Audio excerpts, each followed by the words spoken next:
Salut tout le monde et bienvenue à cette vidéo. Donc aujourd'hui je vais vous expliquer comment on va pouvoir faire une forme convexe ou concave grâce à l'outil qu'on appelle Bevel.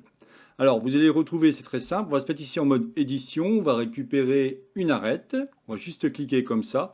Et si vous faites la touche CTRL B, vous allez pouvoir faire quelque chose comme ça. Pour l'instant, rien d'extraordinaire. Quand je viens ici en Bevel, alors ce qui est très intéressant, c'est qu'ici vous allez pouvoir modifier ce qu'on appelle la shape. La shape, c'est la forme, et c'est vraiment ça qui va être sympa. Ici, vous allez pouvoir bien entendu continuer à modifier celle-ci si vous souhaitez, aucun problème. Mais là où vous allez pouvoir vraiment jouer, c'est sur la shape. Alors pour l'instant, il ne se passe rien. Pourquoi? Parce qu'en fin de compte, je n'ai qu'un seul segment. Il va donc falloir ici augmenter le nombre de segments pour avoir quelque chose d'intéressant. Vous voyez, d'un seul coup, je peux avoir une forme comme ça.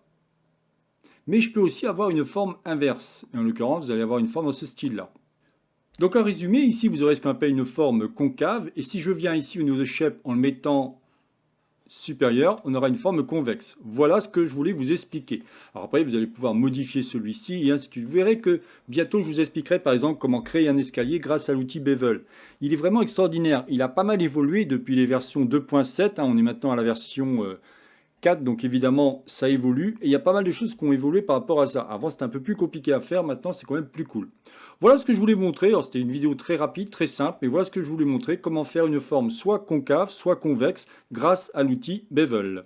C'était donc la chaîne Blender pour tous, réalisée par Jean-Michel. Si vous avez aimé cette vidéo, n'oubliez pas de liker ou tout simplement vous abonner à ma chaîne. N'hésitez pas à me poser des questions si on savoir plus sur Blender. Cette chaîne est dédiée qu'à Blender. Il n'y a aucun problème, je me ferai un plaisir de vous répondre. Je vous souhaite une excellente journée et à la prochaine vidéo.